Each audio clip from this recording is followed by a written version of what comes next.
hope you don't catch my horrible illness.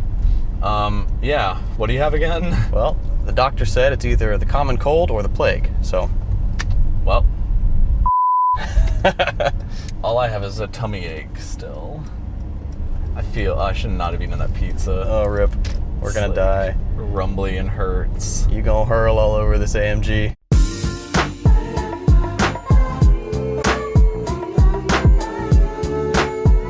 Hello everybody, welcome to another episode. Today we're doing Mercedes AMG GLC 43. Why can't they just make normal car names? Mercedes AMG GLC 43. At least it rhymes. 43. AMG GLC 43, right? Yes, that's right.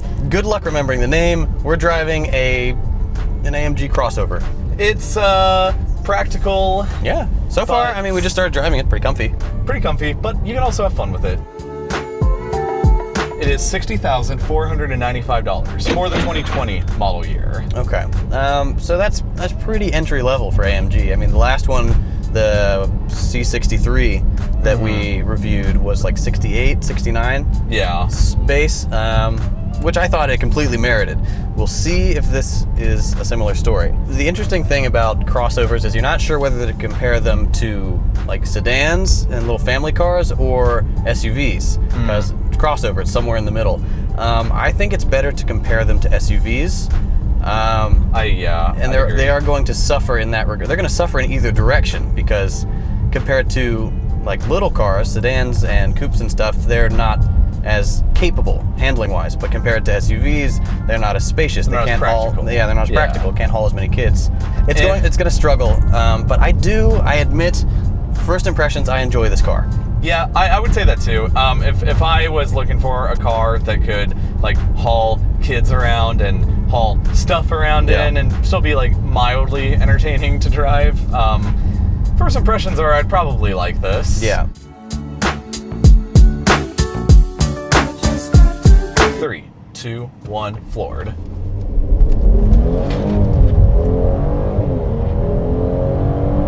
There's 60. That's better than I expected. That's actually, it feels quick. Yeah. I mean, 4.7 isn't terribly fast, but it's not slow. For most people, that's all the giddy up that you really probably want or need. For sure. I mean, that's plenty to get on the highway, get up to speed, pass people. I wouldn't really necessarily call that exciting. No, but it's not boring. Yeah. It's somewhere in between. Yeah. Somewhere between exciting and boring, so it's... Good? Question mark? Like fun? Yeah, that's I'd say fun ... question mark. Okay, fun ... question mark. That's where this falls. The first thing that pops out to me, well, the first thing is always the giant Mercedes badge on the front, on the grill. Yeah. Also, the little ducktail spoiler, I think, sticks out a lot. I like that. I didn't even notice that, honestly. No, I didn't even. I'm a sucker for a little spoiler. I think they're cool. And I think it looks good on this. It makes it stand out a little bit from generic crossovers, which I think can be pretty boring.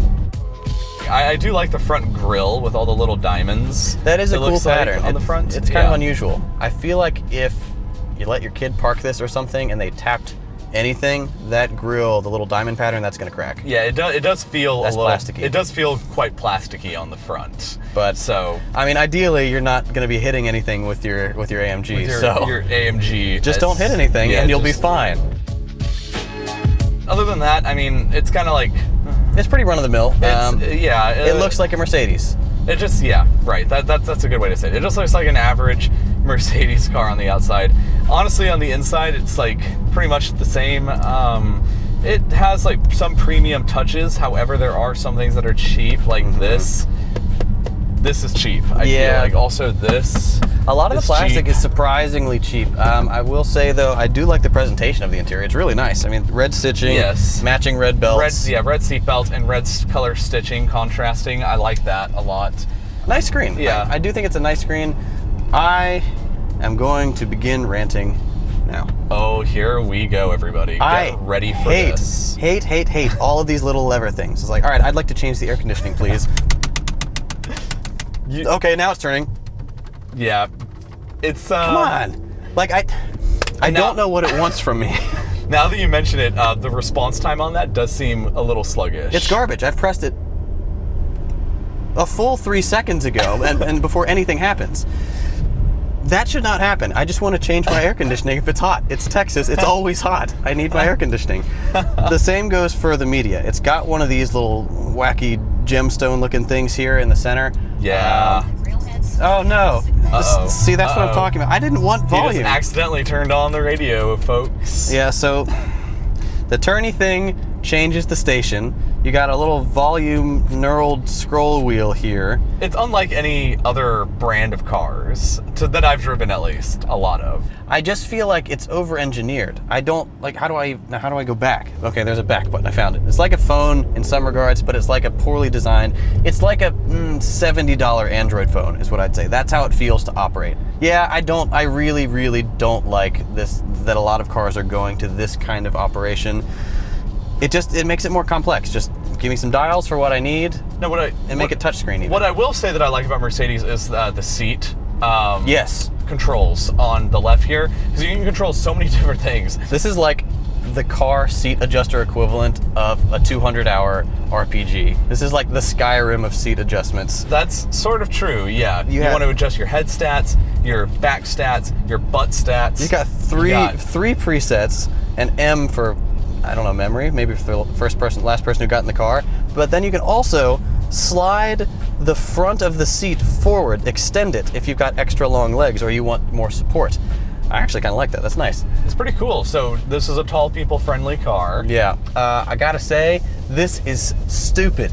Like, this is really dumb. They've got slits in this visor sunroof thingy, and it lets sun right into your eyeballs. Yeah, so even when you close the sunroof, you still get like, light I have to sit in. back a little bit so it doesn't put the sun right onto my face. Yeah, that's kind of a... Why would you do that? What's the point? It looks cool. No, it doesn't.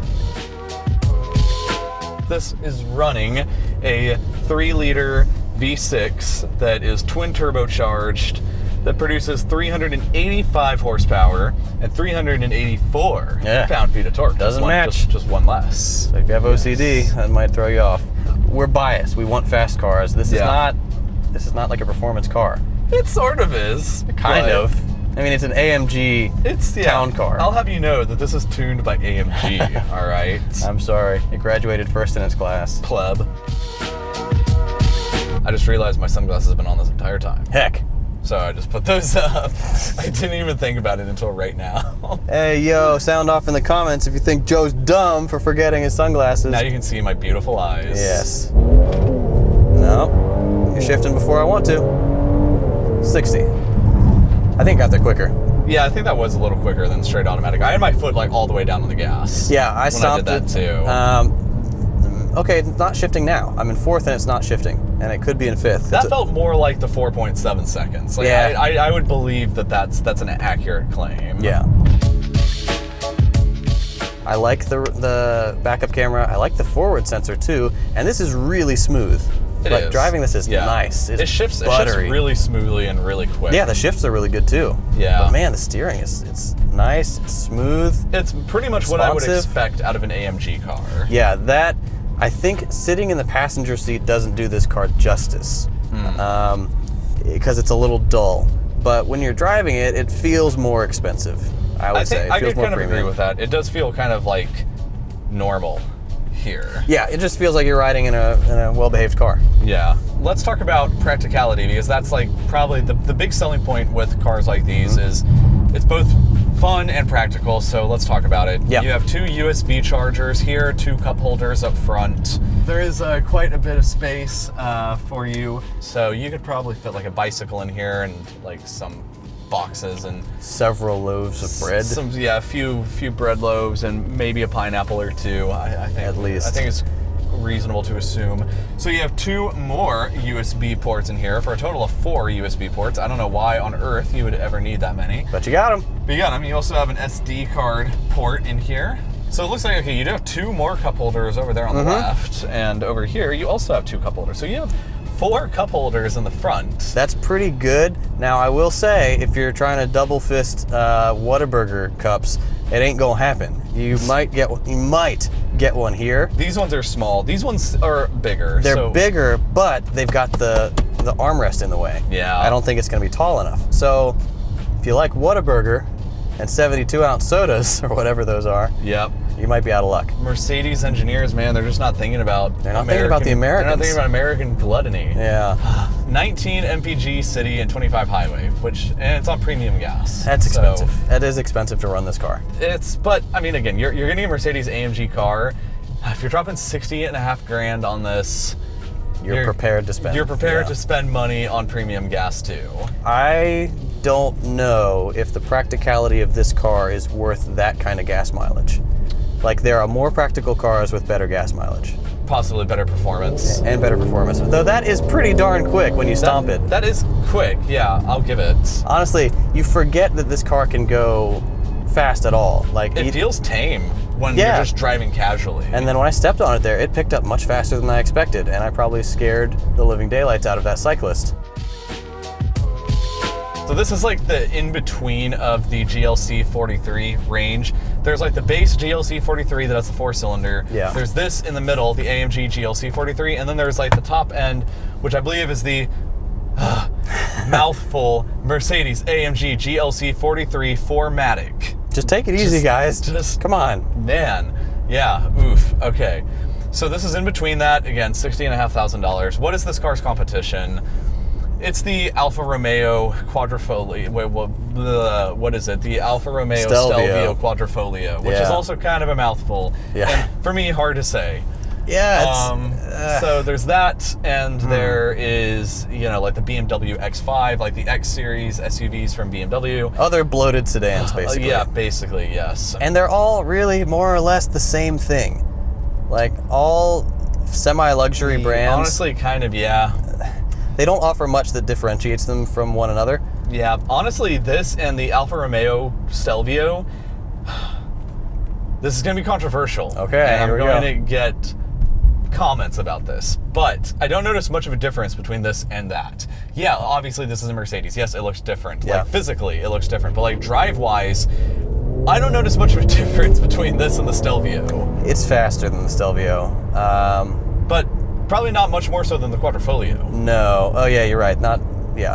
They're top of the line one, because that one's like 70,000, right? Yeah.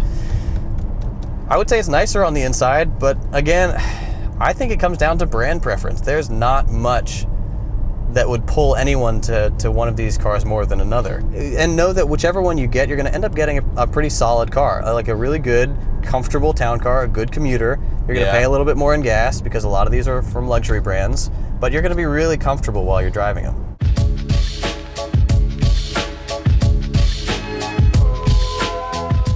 All right, so starting us off is the performance category. 4.7 seconds, 0 to 60. Handling is actually not bad. I would say handling is better than the acceleration would lead you to believe initially. Better than you would expect from a car of this size. So what are you thinking? 5.5.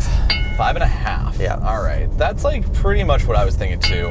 And then that leads us to practicality, which I think is also reasonably good. Yeah, pretty good. 19 MPG in the city and 25 on the highway with premium gas. That's like... it hurts a little bit. It hurts it a little bit, but overall I think the practicality is reasonably well. I'd probably give this a 7. I'm going to give it a 6.5. 6.5. I think it's a little bit too small. Next up, value. For $60,500? Yeah, for $60,500, I don't know. I mean, I could think of some other things that I would rather get than this. 2020 Corvette, what? Yeah. I know, like, all Mercedes depreciate like bricks. Oh, yeah. So that affects the value for me, because I know that this is going to depreciate pretty harshly. But it is fun. It's fun. And it is useful enough, so I don't know. I'm going to give it a 5 for value. I was going to 5.5. Yeah. Cool factor. Meh. Not really that cool. I mean, yeah. Honestly, not cool at all. No one looks at this. No one thinks like, oh wow, an AMG GLC 43. It's my dream car. Wow. I still don't think this is really cool. No, I agree. I'm gonna give it a 4.5. Yeah, I was gonna give it a 5, just because it is an AMG car, so that it's a little bit cooler. It's a little cooler than like a regular vanilla Mercedes, but still like not super cool. Not super cool, right? And then quality. It's a mixed bag. It is, yes, definitely a mixed bag. There are materials in here that feel quite cheap.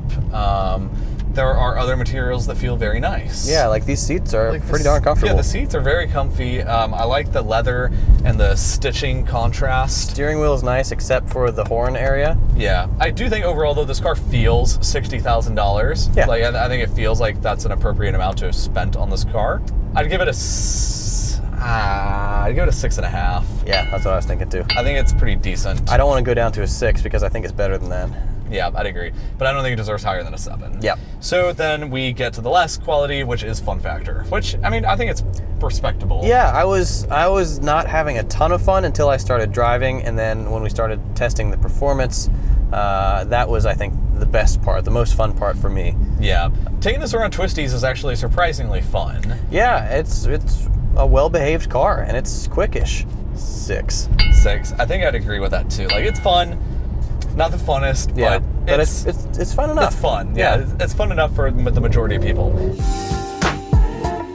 34.75, which comparatively is actually pretty close to what we rated the Alfa Romeo Stelvio. Oh, we're so good at rating stuff. Yeah, which we rated that a 34.25. So this we rated a half a point higher. I'd say that's appropriate, honestly. I like this about half a point more than the Stelvio. I think I'd agree with that too. I like this a little bit. A little bit more, just a smidge more. So I'd probably take this over the Stelvio. Yeah. Thank you for watching this episode. We hope you liked it. It was kind of a cool car, It was right? kind of a cool car, yeah. It's pretty all right. I thought it was all right. Thanks for stopping by. We hope you enjoyed the episode, and we will see you in the next Catch you guys episode. on the next one. Peace.